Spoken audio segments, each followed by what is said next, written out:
మన పెట్టుబడి మన పిల్లల భవిష్యత్తు కోసమే కదా. మీ పెట్టుబడికి నమ్మకమైన వేదిక శ్రీ వాసవి ప్రాజెక్ట్స్.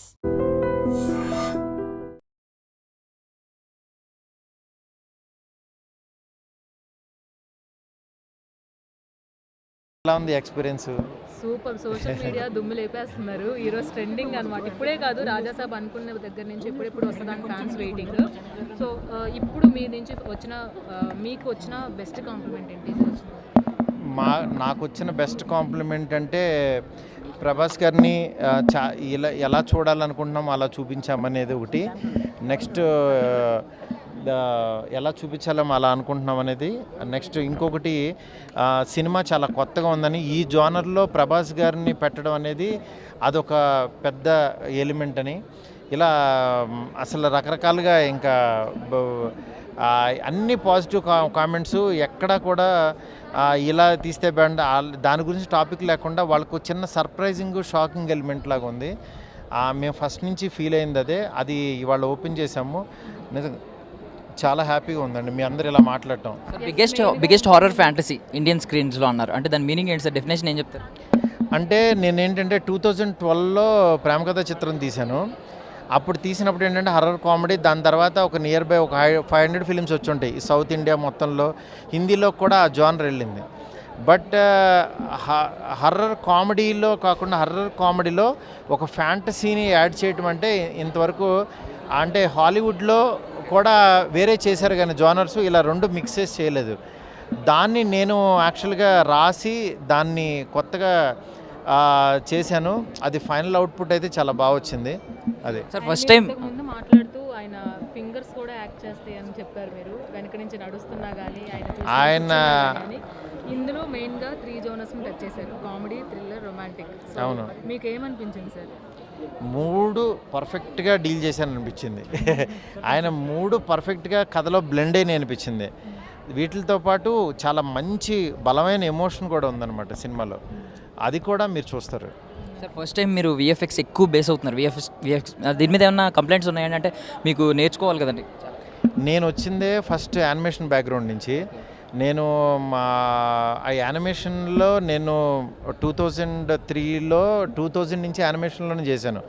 అప్పటికి ఇంకా సీజీలు అవి రాలా. నేను యానిమేషన్ ఫ్యాకల్టీగా చేసేవాడిని.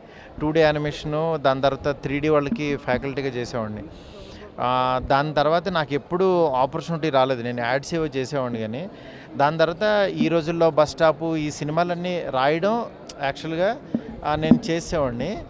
నేను బిఫోర్ కూడా అన్నా, విఎఫ్ఎక్స్ సినిమా తీసినప్పుడు వాట్ అయ్యాం అనేది నిజంగా తెలుస్తుంది. దాని గురించి వెయిట్ చేస్తున్నానన్నా. ఇది కరెక్ట్గా నాకు యాక్చువల్గా బడ్జెట్స్ ఇవన్నీ దొరికినాయి అనమాట. ప్రభాస్ గారి కెరియర్కి ఇది ఎలా ఉంటుంది సార్? చాలా కొత్తగా ఉంటుందండి. ఎందుకంటే ఆయన ఈ జోనర్లో ఇలా చేయడం అనేది గ్రేట్ కాబట్టి ఫస్ట్ పెరిగింది కాబట్టి డెఫినెట్గా సినిమా కోసం వెయిట్ చేయండి. సినిమా వచ్చినప్పుడు చూడండి. ఇలాగే మమ్మల్ని ఎంకరేజ్ చేయండి. మోర్ పాజిటివ్ ఇవి మీరు ఇంకా చూడబోతుంటారు. హాయ్ సార్, ఎలా ఉన్నారు? I'm good. సో ఫస్ట్నే దాని గురించి మాట్లాడుతున్నాను. జాతిని తగలబెట్టబోతున్నామని షర్ట్ మీద ఇండికేషన్ వేశారు. దాని meaning that is a fans function. I want to make them happy and I want to make them how confident we are, and because I always interact with fans of every hero when I make a film, when I am part of a film. So I asked director Marthi garu, shall I? He said it's okay. So sir మేము ఇలాంటి పదాలు వినాలనుకుంటున్నాం. Rooted పదాలు, జాతిని తగలబెట్టబోతున్నాం అలాంటి పదాలు. మీరు ఇంగ్లీష్లో చాలా పాజిటివ్గా మాట్లాడుతున్నారు first. So being it's a parent film, I have to talk every language, especially English. And Jatini, it's a Telugu. You will understand. Yeah, so sir, అంటే ఏమన్నా చూసారంటే కొంచెం ఒక 40 minutes అన్న ఏదైనా footage, complete footage? I saw all of the most of the rushes, whatever we had shot, because every day I'm in the set. So we are very much content. So Prabhas గారి ఫిల్మోగ్రఫీలో ఈ film ఎలా out stand అవుతుందని అనుకుంటున్నారు? ప్రభాస్ గారి ఫిల్మోగ్రఫీలో last decade నుంచి ఆయన కొన్ని subjects పరంగా కొన్ని ఎలిమెంట్స్ టచ్ చేయలేదు. సో ఆ ఎలిమెంట్స్ అన్నీ కూడా ఈ సినిమాలో ఉంటాయి. సో ఫ్యాన్స్కి ఒక ఫుల్ ఫీస్ట్. సో ఇది కంప్లీట్ విఎఫ్ఎక్స్ బేస్డ్. విఎఫ్ఎక్స్ అంటే ఈ మధ్య ట్రోలింగ్స్ ఎక్కువ చూస్తున్నాం. మీకు కూడా తెలుసు, పెద్ద పెద్ద చిరంజీవి గారు లాంటి సినిమాని ట్రోల్ చేస్తున్న రోజులు. చిరంజీవి గారి సినిమానే అలాంటిది ఏం లేదండి. చిరంజీవి గారు ఇస్ అ లెజెండ్. అంటే ట్రోల్ చేసేవాళ్ళు ఎనీ సినిమాని ట్రోల్ చేస్తారు, అది దాన్ని మనం కన్సిడరేషన్లో పక్కన పెట్టేస్తే apart from VFX this is not a just VFX film, it's a content rich film.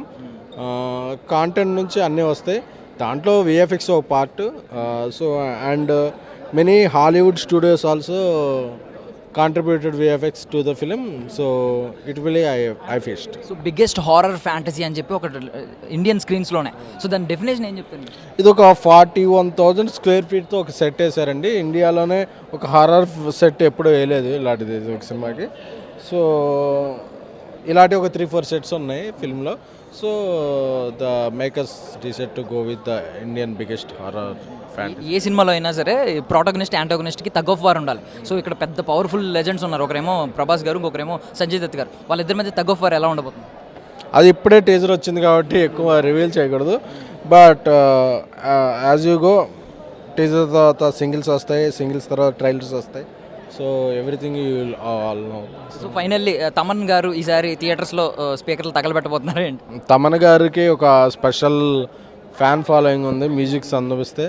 So ఆయన ఫ్యాన్స్ని ఆయన గ్యారంటీగా సాటిస్ఫై చేస్తాడు, బికాజ్ ఇలాంటి జానర్స్కి ఎక్కువ మ్యూజిక్ కాంట్రిబ్యూషన్ ఉంటుంది కాబట్టి హీ డిడ్ స్ప్లెండెడ్ జాబ్. టీజర్లోనే కొంచెం చూసాం, మన సినిమాలో ఫుల్ ఫ్లెడ్జ్గా చూస్తాం. Thank you so much sir.